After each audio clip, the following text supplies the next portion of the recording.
اعوذ باللہ من الشیطان الرجیم بسم اللہ الرحمن الرحیم۔ ویسے تو اے ڈی سی صاحب تقریر گورنر ہاؤس سے لکھ کے لائے ہیں، لیکن میں راستے میں دیکھ رہا تھا اس میں 90% میری تعریف لکھی ہے، باقی حکومت کی تھی۔ تو اگر کہتے ہیں تو وہ پڑھ کے سنا دیتے ہیں۔ تو روٹین کا حصہ ہے کہ ہم بہت اچھی طرف جا رہے ہیں اور بہت اچھا کر چکے ہیں۔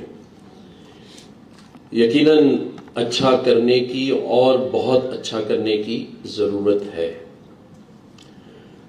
میں یہاں پر موجود میڈیا کے دوستوں کا شکریہ ادا کرتا ہوں کہ وہ ہمیشہ ہماری ہر تقریب کو کوریج دیتے ہیں، میڈیا ہاؤسز کا، ان کے ڈائریکٹر نیوزز کا، بیورو چیف کا اور ہمارے رپورٹرز کا۔ میرے لیے قابل احترام میرے پیر صاحب، پیر سید ناظم حسین شاہ صاحب یہاں موجود ہیں۔ ان کا میں شکریہ ادا کرتا ہوں کہ وہ کراچی پہنچے، کراچی آئے۔ رحیم جانو بھائی کا بھی شکریہ ادا کرتا ہوں۔ اور میں بیٹھے ہوئے سوچ رہا تھا کہ جوانی میں انہوں نے کتنے مزے لیے ہوں گے، اور بیگم نے کبھی کوئی گلہ تک نہیں کیا ہوگا، کیونکہ جس کا فون آئے، چاہے وہ خواتین ہو اور جانو کہے تو بیوی ناراض بھی نہ ہو۔ ہم میں سے کسی کو بھی جانو کہہ دے تو بیوی گھر سے نکال دے۔ تو یہ وہ ہیں جو پتہ نہیں شادی کے بعد سے اب تک جو ہماری بہن بھابھی ہیں انہوں نے برا نہیں مانا ہوگا۔ تو اس نام کا بڑا فائدہ ہے، تو اس لیے ہم سبھی کے جانو ہیں، اور اللہ تعالیٰ ان کو اور ترقیوں سے نوازے۔ آپ کی پوری فیملی کو یہ جو اعزاز اللہ تعالیٰ نے آپ کو دلوا رہا ہے ستارہ امتیاز کا، تو یہ آپ کی پوری فیملی کو مبارک ہو۔ اللہ تعالیٰ آپ کو اور ترقیوں سے نوازے۔ میرے ہر دل عزیز میاں محمد سومرو صاحب، جتنی میں ان کی تعریف کروں وہ کم ہے۔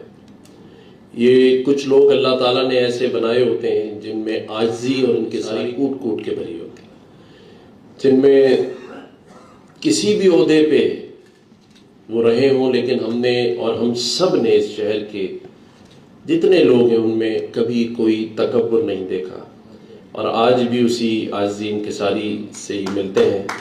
میں سمجھتا ہوں کہ جتنی آپ کی تعریف کی جائے۔ میرے بھائی، بڑے بھائی زبیر موتی والا بھائی، آپ 2 گھنٹے تقریر کریں، لیکن میری تقریر کے میزبان سے یہ گزارش ہے کہ ان کو سب سے آخری میں بلائیں، تاکہ پھر جب ان کی مرضی ہے یہ کرتے رہیں، جو بیٹھے بیٹھے اور چلا جائے۔ آخری میں اس لیے کہہ رہا ہوں، یقین جانے یہ ڈھونڈ ڈھونڈ کے وہ باتیں کر دیتے ہیں کہ جو ان کے بعد آئے وہ کسی قابل نہ رہے۔ مطلب ان کا بس چلے تو یہ بھی بتا دیں کہ گھر میں گھر گرہستی کیسے چلتی ہے، اور یہ اس کے بھی ایکسپرٹ ہیں۔ اب پتہ نہیں، ہماری بہن سے پوچھنا پڑے گا کہ ان کے ساتھ 25 30 40 سال انہوں نے کیسے گزار دیے۔ بچوں سے بھی انٹرویو کرنا پڑے گا، کیونکہ بزنس مین تو سارے پریشان ہیں۔ بولے ایک بار مائک زبیر موتی والا بھائی کے ہاتھ میں چلا گیا، پھر بھلے پرائم منسٹر بھی بیٹھا ہو۔ میں نے خود دیکھا ہے پرائم منسٹر کو 4 بار کہتے ہوئے زبیر بھائی، بولا سر 5 منٹ ابھی ختم کر رہا ہوں۔ لیکن آپ کا شکریہ کہ آپ نے آج اپنی کمٹمنٹ پہ آپ پورے رہے۔ میں اپنے سارے ہی جہاں دوست بھائی مہربان بیٹھے ہیں، عقیل کریم ریڈی صاحب ہمارے بڑے ہیں، اور آج ایڈمرل صاحب بھی یہاں پورٹ قاسم کے بیٹھے ہیں، جاوید بھائی، اور ہمارے ہر دل عزیز جو میرے بڑے قریب جسے میں کہہ سکتا ہوں، ہمارے سمیع خنجری بھائی جو کہ کونسل جنرل ہیں اور ڈین بھی ہیں ڈپلومیٹک کورس کے، میں ان کو بھی یہاں پہ ویلکم کرتا ہوں۔ ہمارے یو اے ای اور کویت اور قطر کے دوست مہربان بھائی بیٹھے ہوئے ہیں، یو اے ای کے، بحرین کے ہمارے اس کونسل جنرل بیٹھے ہیں۔ یہ وہ لوگ ہیں جو اب ہماری فیملی کا حصہ بن چکے ہیں، بلکہ جب تک یہ دعوتوں میں نظر نہ آئے تو لگتا نہیں ہے کہ کوئی اچھی دعوت ہو رہی ہے۔ تو اس لیے میں ان کا شکریہ ادا کرتا ہوں، اور رات کے اس ٹائم پر بھی آپ لوگ یہاں موجود ہیں، اور بہت سارے ہمارے یہاں مہربان دوست بیٹھے ہیں۔ کراچی چیمبر کے جو نئے پریزیڈنٹ ہیں، میں ان کو بھی مبارکباد دیتا ہوں، ان کی ٹیم کو پوری مبارکباد دیتا ہوں، اور یہ امید کرتا ہوں کہ یہ سب اس معیشت اور اس ملک کی ترقی میں اپنا اپنا کردار ادا کریں۔ آج کی تقریب کیونکہ رائس ایکسپورٹر ایسوسی ایشن ریٹ کی جانب سے کی گئی ہے، میرا یہ ماننا ہے کہ پاکستان کا یہ جو باسمتی چاول ہے، اس کا دنیا میں مقابلہ نہیں، اور جس چیز کا دنیا میں مقابلہ نہ ہو اس کے لیے ہمیں جو بہترین اقدامات ہیں اسے اٹھانے کی ضرورت ہے۔ میں یہ کہہ سکتا ہوں کہ اس ملک میں ایکسپورٹر کو فائدہ ہوا ہے، لیکن ایکسپورٹ کو فائدہ نہیں۔ ایکسپورٹر کو فائدے کی میں بات اس لیے کرتا ہوں کہ جس نے کاروبار شروع کیا اس نے تو ترقی کی منازل طے کر لی، لیکن میرے ملک کی جو ایکسپورٹ ہے، اگر دل پر ہاتھ رکھ کے ہم کہیں تو وہ نہ ہونے کے برابر۔ میں چائنا گیا تھا، وہاں جو نارمل بزنس مینوں سے ملاقاتیں کروائی گئیں سمرو صاحب، اس میں $40 بلین 76 بلین ڈالر والے تو نارمل وہاں کے کمپنیز تھے۔ یہ $4 بلین نہیں، $40 بلین ہونا چاہیے، اور کیوں نہیں ہو؟ آپ کے پاس پورا ملک ہے۔ ہمیں کب تک IMF کے سامنے ہاتھ پھیلائے رہے کھڑے رہنا ہے؟ یہ جو میرے نوجوان ہیں، یہ جو میرے بڑے ہیں، ہمیں اس ملک کی ترقی کے اندر حصہ ڈالنے کا مقصد سمجھنا ہے۔ میں نے اپنی ایکسپورٹ نہیں بڑھانی، میں نے اپنے ملک کی ایکسپورٹ بڑھانی ہے، اور جب میں ملک کی بات کرتا ہوں تو $4 بلین کیا چیز ہے؟ اتنے پیسے تو عقیل بھائی نے چھپا کے رکھے ہیں، بتاتے نہیں ہیں۔ میں حقیقت بتا رہا ہوں بھائی، جب $45 بلین والا ایسے ہی گھوم رہا ہو چائنا میں، تو پاکستان میں کیوں نہیں ہے $100 بلین والے، $200 بلین والے، 1000 کیوں نہیں؟ ہم نے کیوں اپنے آپ کو ایک ہول میں بند کر لیا ہے کہ بس 4 بلین ہو جائے تو بہت بڑی بات ہے، 7 بلین ہو جائے تو بڑی بات ہے؟ نہیں بھائی، 40 بلین کا ٹارگٹ کریں۔ پاکستان کی رائس مارکیٹ آپ کے ہاتھ میں ہے، آپ لوگ اس کے کنگ ہیں۔ اور کون ہے؟ انڈیا کا باسمتی چاول ہمیشہ سے آپ کی رائس سے $200 نیچے رہا ہے۔ جاوید بھائی صحیح ہے یا نہیں ہے؟ اس نے پورا زور لگا لیا، تب بھی $200 پاکستانی باسمتی چاول سے اس کو ریٹ نیچے ملتا ہے، کیونکہ پاکستان کے باسمتی چاول سے خوشبو آتی ہے۔ یہ ہے پاکستان کا چاول۔ اور باقی اگر مقابلہ کرنا ہے انڈیا کو چاول کی مارکیٹ میں، تو بھائی ہمارے پاس کرنل باسمتی بھی ہے، اگر وہ ہم نے بھیج دیا تو تمہارا چاول وہیں نیچے گرا رہ جائے گا۔ ویسے ہی ابھی ہم نے ایئر فورس کا رائس نہیں نکالا، کرنل پہ ہی تمہیں بتا دیا ہے کہ مقابلہ دیکھیں ہم سے نہیں کر سکتے مارکیٹ میں، کیونکہ پاکستان کے پاس ٹیلنٹ کی کوئی کمی نہیں ہے۔ ہم نے صرف اپنے ذہن کو بڑا کرنا ہے اور ایک دوسرے کا ہاتھ تھامنا ہے۔ میں بیٹھے ہیں زبیر موتی والا بھائی، میں ان سے ناراض ہوا تھا جب یہ انہوں نے آفس نہیں کھولا، ناراض ہوا تھا میں نے ان سے کہا تھا کہ دم پکڑو، میں تمہارے ساتھ گاڑی میں بیٹھ کے چلتا ہوں، جا کے صبح آفس کھول کر آتا ہوں، جو ہوگا دیکھا جائے گا۔ کیا مطلب ہے یار؟ اگر ایک $4 بلین کی انڈسٹری ہے، اس کو آپ نے آج تک انڈسٹری کا درجہ نہیں دیا۔ ریسرچ سینٹر آفس ہے اس کو نہیں کھول رہے ہیں، اس کی کیلکولیشن کر رہے ہیں کہ اس کا کرایہ کتنا بنتا ہے. یعنی سوچیں آپ، ایک طرف ہم دنیا کے اندر اپنا نام پیدا کرنا چاہتے ہیں، ایک طرف انڈیا سے لڑ رہے ہیں. بھائی ابھی صرف 5 جہاز گرائے، ایکسپورٹ گرانی ہے ہم نے اس کی، اور وہ تب گرے گی جب ہماری ایکسپورٹ بڑھے گی. ہم نے معاشی مقابلہ کرنا ہے.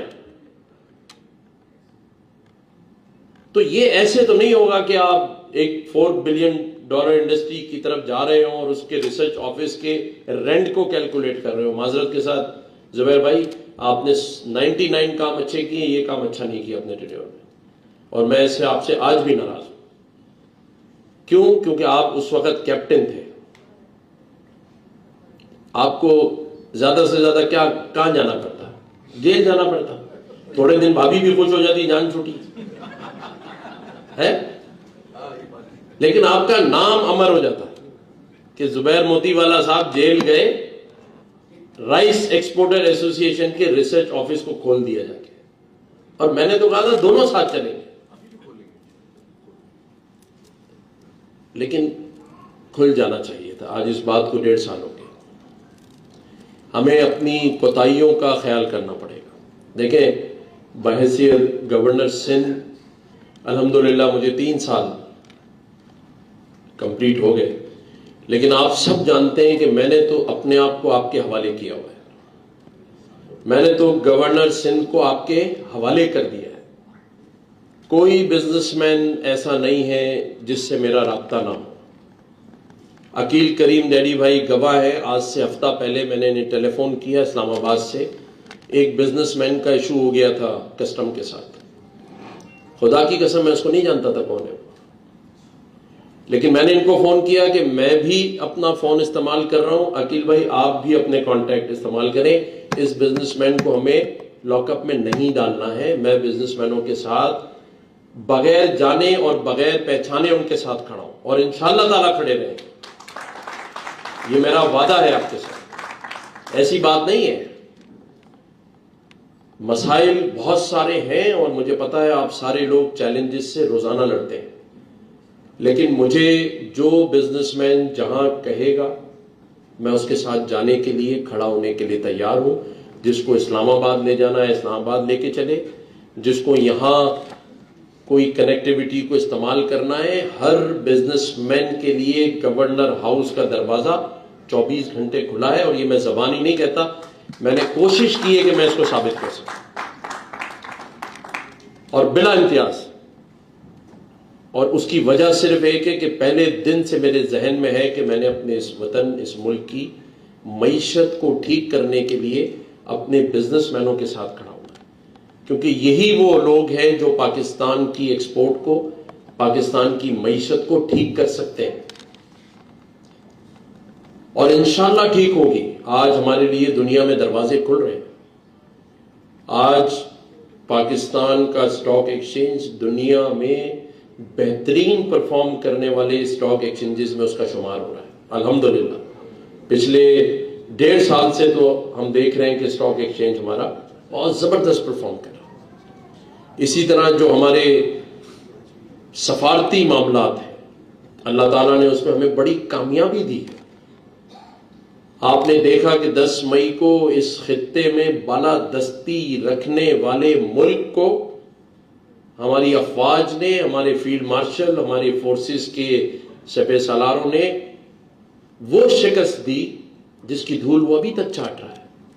تو جب ہم 5 گنا زیادہ طاقتور ملک کو اس خطے میں عدم توازن کرنے کی بنیاد پر زیر کر سکتے ہیں اور اللہ تعالیٰ نے ہمیں کامیابی دی، تو کیا وجہ ہے کہ ہم اس ملک کی معیشت کو ٹھیک کرنے کے لیے اپنا کردار ادا نہ کریں. میں نے تو اللہ تعالیٰ سے یہ دعا کی ہے، اور آج میں آپ کے سامنے بتا رہا ہوں کہ ہمیں اب مارکہ معیشت مارنا ہے.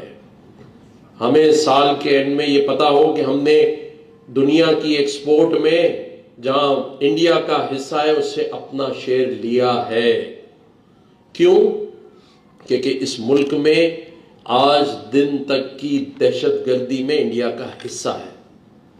بلوچستان کی دہشت گردی ہو یا KPK کی ہو، یا جب بھی پاکستان اپنی اڑان اڑتا ہے، آپ دیکھیں کہ سعودی عربیہ کا ڈیلیگیشن اس ملک میں ہو یا کسی بھی ملک کا، تو کہیں نہ کہیں اس ملک میں بدامنی پھیلانے کے لیے اسپانسر سرگرم ہو جاتے ہیں۔ لیکن ہمیں اس چیز کو سمجھنا ہے، اور ہم سمجھ بھی چکے ہیں، اور ہم اس کا مقابلہ کریں گے۔ ہمارے حوصلے بلند ہیں۔ اس ملک کو اللہ تعالیٰ نے رمضان المبارک میں دیا ہے۔ یہ دنیا کا واحد ملک ہے جو اسلام کے نام پہ حاصل کیا گیا ہے، اور پھر ہمیں یہ سمجھنے کی ضرورت ہے کہ 24 کروڑ لوگ جو اس ملک میں رہتے ہیں وہ ہمارے فیصلوں کے منتظر ہیں۔ آج ایکسپورٹر ہو، لوکل بزنس مین ہو، کوئی بھی پولیٹیشین ہو، اسے ہر قدم یہ سوچ کر اٹھانا ہے کہ اس ملک میں 24 کروڑ لوگ اس فیصلے سے متاثر ہوں گے یا اس کا فائدہ اٹھائیں گے۔ ہمیں سوچنا ہے، خدا را احساس جگائیے۔ اس ملک کو اللہ تعالیٰ نے اتنی نعمتوں سے نوازا ہے، اور اب تک اس کی رحمتوں کی وجہ سے ہم بچے ہوئے ہیں، ورنہ ہم میں سے بہت سو نے ایسے غلط فیصلے کیے ہیں جس کی وجہ سے آج میرے نوجوان، میری نسل IMF کے ہاتھ میں قرض دار ہے۔ لیکن ہمیں احساس پیدا کر کے بردباری کا مظاہرہ کرنا ہے، اور اگر ہم نے سوچ لیا کہ آج جو ہمارے فیلڈ مارشل نے اور پرائم منسٹر نے یہ جو نئے دروازے کھولے ہیں سعودی عربیہ کے ساتھ، امریکہ کے ساتھ، اور قدرتی اللہ تعالیٰ نے جو ہمیں اس خطے میں اب عزت دے دی ہے، اس کا فائدہ قوم کو ہونا چاہیے، ملک کو ہونا چاہیے۔ ذاتی فائدے ہم نے بہت کما لیے، اب اس ملک کے لیے کام کرنا ہے۔ رحیم بھائی، $40 بلین کا ٹارگٹ اس ملک کے لیے رکھیں، اور کون آئے گا؟ اس ملک میں 2 رحیم جانو نہیں ہے، ایک ہی ہے۔ پاکستان کے رئیس کی بات آئے گی تو صرف آپ ہی لوگ ہیں جو یہاں بیٹھے ہوئے ہیں، اور کون ہے جو ذمہ دار ہے؟ تو ملک کا سوچیں، اور جب ملک کا سوچیں گے تو بڑا سوچیں گے۔ میں نے جیسے کہا نا کہ ایکسپورٹر کو فائدہ نہیں چاہیے، ایکسپورٹ کو فائدہ چاہیے۔ تو آئیں آگے بڑھیں۔ میں بحیثیت گورنر سندھ آپ کے ساتھ آپ کے شانہ بشانہ کروں۔ آپ کو جو مسئلے ہیں، مسائل ہیں، پرابلمز ہیں، آئیں بیٹھیں۔ اگر یہاں نہیں حل ہوں گے تو اسلام آباد جائیں گے، اسلام آباد نہیں حل ہوں گے تو پنڈی جائیں گے۔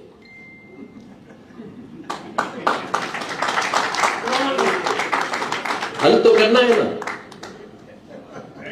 اور میں سمجھتا ہوں کہ اس وقت کھل کے بات کرتے ہیں۔ میں تو ہر وقت پتہ ہے آپ کو اپنی سیٹ ہتھیلی پہ لیے پھرتا ہوں۔ عقیل بھائی یہی کہتے ہوں گے، یار یہ روز پنگے خود ہی کرتا رہتا ہے۔ لیکن میں یہ بتا دوں کہ پاکستان کی معیشت کو ٹھیک کرنے میں جتنا ہاتھ وزیر اعظم پاکستان کا اور تمام سیاسی جماعتوں کا ہے، اتنا ہی برابر ہاتھ اس ملک کی معیشت کو اس وقت ٹھیک کرنے میں ہمارے فیلڈ مارشل کا ہے۔ یہ ماننا چاہیے۔ جنرل حافظ عاصم منیر نے یہ تہیہ کیا ہے کہ ملک کی معیشت کو ٹھیک کرنا ہے۔ تو میں سمجھتا ہوں کہ اگر ایک پیج پر سب ہے تو یہ ملک ٹھیک ہو سکتا ہے۔ ہمیں تنقید نہیں کرنی، ہمیں تصحیح کرنی ہے۔ تنقید کر کر کے تو ملک کا یہ حال کر دیا ہے، ایک دوسرے کی ٹانگ کھینچ کے تو یہاں تک لا کے کھڑا کر دیا ہے۔ حسد نے، جلن نے، ایک دوسرے کو نیچا دکھانے کی وجہ سے آپ نے اس ملک کی معیشت کا بیڑا غرق کیا۔ اب ہم نے سب بھلا کر آگے بڑھنا ہے اور اس ملک کی معیشت کو ٹھیک کرنا ہے۔ اگلا مارکا صرف معیشت کو ٹھیک کرنے کا مارکا ہونا چاہیے۔ یہ جو بزنس مین بیٹھے ہیں، یہ تمام سیاسی جماعتوں کے ساتھ آپ لوگ کی کنیکشنز ہیں۔ آپ لوگوں نے ان تمام سیاسی جماعتوں کو جہاں جہاں آپ بات کر سکتے ہیں کریں کہ معیشت کے معاملے میں ہم سب ایک پیج پر ہیں۔ اور جس دن یہ تہیہ کر لیا، یہ ملک میں کوئی 2000 بزنس مین نہیں ہیں، پورے ملک میں ایک ہی عقیل کریم ڈیڈی ہے۔ ہمارے ہاں لوگوں کا والیوم بہت چھوٹا ہے، انڈیا میں تو 10,000 ہوں گے، زبیر موتی والا بھی ایک ہی ہے۔ تو اگر یہ سب ایک ایک لوگ زیادہ نہیں ہیں، اگر یہ 150 لوگ بیٹھ جائیں اور اس بات پہ فکر کریں کہ یار بس اب بہت ہو گیا، ہم نے اس ملک کو کب تک بدنام کرانا ہے۔ ایمریٹس ایئر لائن $4 بلین کا ریونیو پروفٹ کماتی ہے سال میں، بنانے والی بھی ہے یہ۔ قطر کی بیٹھے ہیں یہاں پر ہمارے، جو 12-15 سالوں میں ترقی ہوئی ہے۔ مجھے خود ایمبیسڈر نے کہا کہ 60% پاکستانیز کا ہاتھ ہے، اچھا آرکیٹیکٹ، انجینئر، بینکر قطر میں پاکستانی ہے۔ آپ کا برین سارا وہاں جا کے اس نے قطر کو دیکھیں کہاں سے کہاں پہنچا دیا۔ سعودی عربیہ کا 15 سال تک state bank of Saudi Arabia کا گورنر پاکستانی۔ ورلڈ بینک میں آپ دیکھیں سارے ٹاپ کے بینکرز، میاں محمد سومرو صاحب کو بتاؤ، وہ سب پاکستانی۔ تو باہر جا کے تو اس دنیا کو ہم چمکا رہے ہیں، خدا را اپنے ملک کو ٹھیک کریں۔ یہ 24 کروڑ لوگ آپ کے منتظر ہیں، اور یہ بات آج میں اس لیے کر رہا ہوں کہ ان 3 سالوں میں کوئی بزنس مین یہاں بیٹھا ہے وہ یہ کہہ سکتا ہے کہ گورنر ہاؤس کا دروازہ ہم نے 24 گھنٹے کھولا ہے بزنس مینوں کے لیے، آئی ٹی کی تعلیم کے لیے، راشن کے لیے، لیپ ٹاپ کے لیے، صرف اسی بات کو ذہن میں رکھتے ہوئے کہ ہمیں کہیں سے تو اچھائی شروع کریں۔ آج ہمارے بچوں کے ذہنوں میں، بزنس مینوں کے ذہنوں میں، جو سیاستدان ہیں، حکمران ہیں، ان کے دلوں میں یہ ہے کہ یہ سب چور ہیں، یہ کام نہیں کرتے، یہ لوگوں کو ملتے نہیں ہیں۔ تو یہ مثال قائم کرنے کے لیے 3 سال لگائے ہیں کہ کوئی کھڑا ہو کے یہ مثال دے سکے کہ اس پاکستان میں ایک گورنر ہاؤس ایسا ہے جس کے اندر یونیورسٹی ہے، جس میں 24 گھنٹے دروازہ کھلا ہوا ہے، جہاں ہر آدمی کو ایکسس ہے کہ وہ کسی وقت بھی آ کے گورنر کے ساتھ بات کر سکتا ہے۔ تو یہی میری دعا ہے، اور یہی اپنے آج بزنس مین، تاجروں، صنعت کاروں سے گزارش ہے کہ اس ملک کا سوچیں اور اس ملک کے لیے کام کریں، اور میں سمجھتا ہوں کہ اللہ تعالیٰ ہمیں ضرور کامیابی دے گا۔ اللہ تعالیٰ پاکستان کا حامی و ناصر ہو۔ ایک دفعہ پھر میں اپنے تمام دوستوں اور بھائیوں کا شکریہ ادا کرتا ہوں کہ انہوں نے زبیر موتی والا صاحب کا جو ٹائم تھا جو مجھے ملا اس میں مجھے سنا، اور انشاءاللہ تعالیٰ آگے بھی یہ سلسلہ جاری رہے گا۔ شکریہ۔